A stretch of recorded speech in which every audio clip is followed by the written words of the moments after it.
Symbol छीन लोगे? ये तो बड़ा आर्बिट्रेटरी है, ये आप कैसे कर सकते हैं? और कोर्ट ने हमारा जहाँ सिंबल रिस्टोर कराया है वहां से फुल्का साहब तो ये भी सवाल किया है, ये रिलीजियस पार्टी क्या होती है? हमें भी समझा दो रिलीजियस पार्टी क्या होती है। ये जो इन्होंने ढोंग रचाकर हमारे पीरी पीरी के सिद्धांत को नुकसान पहुंचाने की कोशिश की थी सरकार की शय के ऊपर, कि जो तख्त साहब श्री अकाल तख्त साहब के सिद्धांत है मीरी और पीरी का, उसको खत्म करने के लिए सरकार ने ये सिख वकीलों को आगे लगाया था। आज उनको मुंह की खानी पड़ी है। गुरु तेग बहादुर साहब के दर की जीत हुई है, सरकारी लोगों की हार।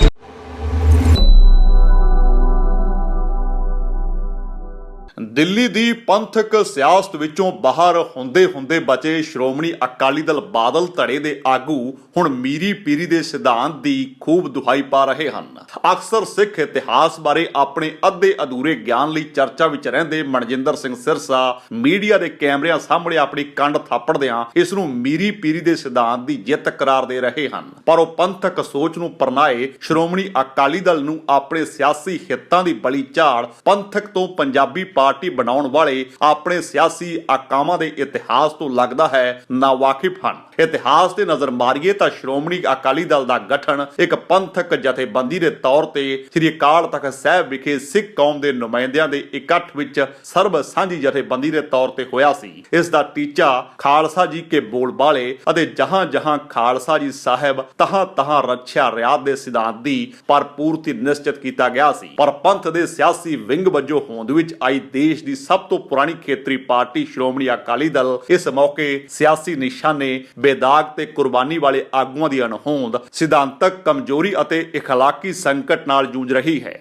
80-90 ਦੇ ਦਹਾਕੇ ਤੋਂ ਬਾਅਦ ਦੇ ਅਕਾਲੀ ਦਲ ਵਿੱਚ ਇੱਕ ਸਿਫਤੀ ਤਬਦੀਲੀ ਵੇਖਣ ਨੂੰ ਮਿਲੀ, ਜਿਸ ਨੂੰ ਤਾਕਤਾਂ ਦੇ ਕੇਂਦਰੀਕਰਨ ਅਤੇ ਪਰਿਵਾਰਕ ਦਬਦਬੇ ਨੇ ਜਕੜ ਲਿਆ। ਇਹੀ ਨਹੀਂ, ਤਾਕਤ ਸਮਤੋਲ ਦਾ ਕੰਮ ਕਰਦੀਆਂ ਆ ਰਹੀਆਂ ਸਿਆਸੀ ਅਤੇ ਧਾਰਮਿਕ ਸੰਸਥਾਵਾਂ ਵੀ ਪਰਿਵਾਰਕ ਦਾਅਵੇ ਸਾਹਮਣੇ ਨਤਮਸਤਕ ਹੋ ਗਈਆਂ। ਸ਼੍ਰੋਮਣੀ ਅਕਾਲੀ ਦਲ, ਜਿਸ ਨੂੰ ਨਰੋਲ ਸਿੱਖਾਂ ਦੀ ਪਾਰਟੀ ਹੋਣ ਦਾ ਮਾਣ ਪ੍ਰਾਪਤ ਸੀ ਅਤੇ ਸ੍ਰੀ ਅਕਾਲ ਤਖਤ ਸਾਹਿਬ ਤੋਂ ਅਰਦਾਸ ਕਰਕੇ ਇਸ ਦੀ ਸਿਰਜਣਾ ਕੀਤੀ ਗਈ ਸੀ, ਇਸ ਦੇ ਪ੍ਰਧਾਨ ਸਾਰੇ ਮੈਂਬਰਾਂ ਦਾ ਅੰਮ੍ਰਿਤਧਾਰੀ ਹੋਣਾ ਜ਼ਰੂਰੀ ਮੰਨਿਆ ਜਾਂਦਾ ਸੀ। ਪਰ ਹੌਲੀ ਇਸ ਦੇ ਵਕਾਰ ਨੂੰ ਇਸ ਕਦਰ ਢਾਹ ਲੱਗਣੀ ਸ਼ੁਰੂ ਹੋ ਗਈ ਕਿ ਅੰਮ੍ਰਿਤਧਾਰੀ ਹੋਣ ਵਾਲੀ ਮਰਿਆਦਾ ਖਤਮ ਹੋ ਗਈ। 1995 ਦੀ ਮੋਗਾ ਰੈਲੀ ਦੌਰਾਨ ਸਰਦਾਰ ਪ੍ਰਕਾਸ਼ ਸਿੰਘ ਬਾਦਲ, ਜਿਹੜੇ ਉਸ ਵੇਲੇ ਇਸ ਪਾਰਟੀ ਦੇ ਪ੍ਰਧਾਨ ਸਨ, ਨੇ ਅਕਾਲੀ ਦਲ ਨੂੰ ਪੰਜਾਬੀ ਪਾਰਟੀ ਬਣਾ ਦਿੱਤਾ, ਜਿਸ ਤੋਂ ਬਾਅਦ ਇਸ ਵਿੱਚ ਗੈਰ ਸਿੱਖਾਂ ਦੀ ਸ਼ਮੂਲੀਅਤ ਵੱਡੇ ਪੱਧਰ ਤੇ ਹੋਈ। ਪਰ ਸ਼੍ਰੋਮਣੀ ਅਕਾਲੀ ਦਲ ਨੇ ਆਪਣਾ ਪੰਥਕ ਖਾਸਾ ਗਵਾ ਲਿਆ। ਹੁਣ ਤੱਕ 5 ਵਾਰ ਪ੍ਰਕਾਸ਼ ਸਿੰਘ ਬਾਦਲ ਦੀ ਅਗਵਾਈ ਵਿੱਚ ਅਕਾਲੀ ਦਲ ਦੀ ਸਰਕਾਰ ਬਣ ਚੁੱਕੀ ਹੈ, ਪਰ ਕਿਸੇ ਪੰਥਕ, ਧਾਰਮਿਕ ਤੇ ਆਨੰਦਪੁਰ ਸਾਹਿਬ ਦੇ ਮਤੇ ਤੇ ਉਸ ਦੇ ਆਧਾਰਿਤ ਪੰਥਕ ਹਿੱਤਾਂ ਲਈ ਯਤਨ ਤੱਕ ਕੀ ਹੋਣਾ ਸੀ, ਉਲਟਾ ਕਦੇ ਇਸ ਦਾ ਜ਼ਿਕਰ ਤੱਕ ਵੀ ਨਹੀਂ ਕੀਤਾ ਗਿਆ।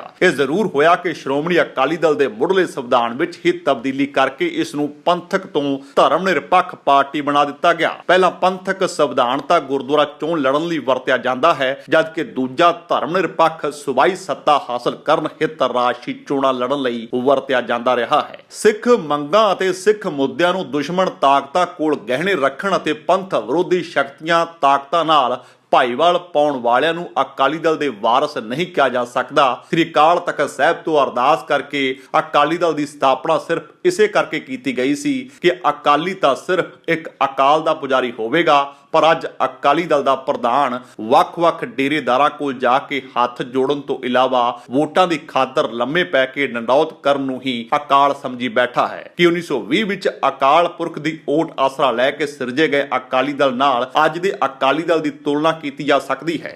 ਆਪਣੀ ਸਿਆਸੀ ਸਹੂਲਤ ਲਈ ਸਿਰਸਾ ਸਾਹਿਬ ਜਿਸ ਮੀਰੀ ਪੀਰੀ ਦੇ ਸਿਧਾਂਤ ਨੂੰ ਆਧਾਰ ਬਣਾ ਰਹੇ ਹਨ, ਉਸ ਮੀਰੀ ਪੀਰੀ ਦੇ ਸਿਧਾਂਤ ਦੀ ਮੂਲ ਭਾਵਨਾ ਦੀ ਗੱਲ ਕਰਦਿਆਂ ਜੇ ਸਿੱਖ ਧਰਮ ਦੀਆਂ ਬੁਨਿਆਦੀ ਮਾਨਤਾਵਾਂ ਅਤੇ ਗੁਰਬਾਣੀ ਦੇ ਸੰਦੇਸ਼ ਨੂੰ ਗੰਭੀਰਤਾ ਨਾਲ ਕੋਖਿਆ ਜਾਵੇ ਤਾਂ ਇਹ ਗੱਲ ਸਹਿਜੇ ਹੀ ਸਮਝ ਆ ਜਾਂਦੀ ਹੈ ਕਿ ਸ੍ਰੀ ਗੁਰੂ ਹਰਗੋਬਿੰਦ ਸਾਹਿਬ ਜੀ ਦਾ ਸ੍ਰੀ ਅਕਾਲ ਤਖਤ ਸਾਹਿਬ ਦੀ ਸਥਾਪਨਾ ਕਰਨਾ ਅਤੇ ਮੀਰੀ ਪੀਰੀ ਦੀਆਂ ਕਿਰਪਾਨਾਂ ਧਾਰਨ ਕਰਨਾ, ਸ੍ਰੀ ਗੁਰੂ ਗੋਬਿੰਦ ਸਿੰਘ ਜੀ ਵੱਲੋਂ ਸੰਤ ਸਿਪਾਹੀ ਦੇ ਰੂਪ ਵਿੱਚ ਖਾਲਸੇ ਦੀ ਸਿਰਜਣਾ ਨੂੰ ਸੰਪੂਰਨ ਕੀਤਾ ਜਾਣਾ ਅਤੇ ਮੀਰੀ ਪੀਰੀ ਦੀਆਂ ਕਿਰਪਾਨਾਂ ਨੂੰ ਦੋ ਧਾਰੀ ਖੰਡੇ ਦਾ ਰੂਪ ਦੇ ਦੇਣਾ ਆਦਿ ਕਾਰਜ ਧਰਮ ਅਤੇ ਰਾਜਨੀਤੀ ਵਿੱਚ ਸਾਂਝ ਦੇ ਪ੍ਰਤੀਕ ਨਹੀਂ, ਸਗੋਂ ਭਗਤੀ ਤੇ ਸ਼ਕਤੀ ਵਿੱਚ ਸੁਮੇਲ ਕਾਇਮ ਕਰਨ ਦੇ ਪ੍ਰਤੀਕ ਹਨ। ਅਕਾਲੀ ਦਲ 1920 ਦੇ ਪ੍ਰਧਾਨ ਅਤੇ ਤੇ ਸਾਬਕਾ ਸਪੀਕਰ ਪੰਜਾਬ ਵਿਧਾਨ ਸਭਾ ਸਰਦਾਰ ਰਵਿੰਦਰ ਸਿੰਘ ਦੇ ਇੱਕ ਬਿਆਨ ਦੀ ਰੋਸ਼ਨੀ ਵਿੱਚ ਸਮਝੀਏ ਤਾਂ ਸ੍ਰੀ ਗੁਰੂ ਹਰਗੋਬਿੰਦ ਸਾਹਿਬ ਜੀ ਨੇ ਮੀਰੀ ਪੀਰੀ ਦਾ ਸਿਧਾਂਤ ਸਿੱਖ ਕੌਮ ਨੂੰ ਦਿੰਦਿਆਂ ਰਾਜਨੀਤੀ ਨੂੰ ਧਰਮ ਦੇ ਅਧੀਨ ਕੀਤਾ, ਪਰ ਬਾਦਲਾਂ ਨੇ ਪਹਿਲਾਂ ਸ਼੍ਰੋਮਣੀ ਅਕਾਲੀ ਦਲ ਨੂੰ ਨਿੱਜੀ ਹਿੱਤਾਂ ਲਈ ਵਰਤਦੇ ਹੋਏ ਸਿੱਖਾਂ ਦੀ ਮਿੰਨੀ ਸੰਸਦ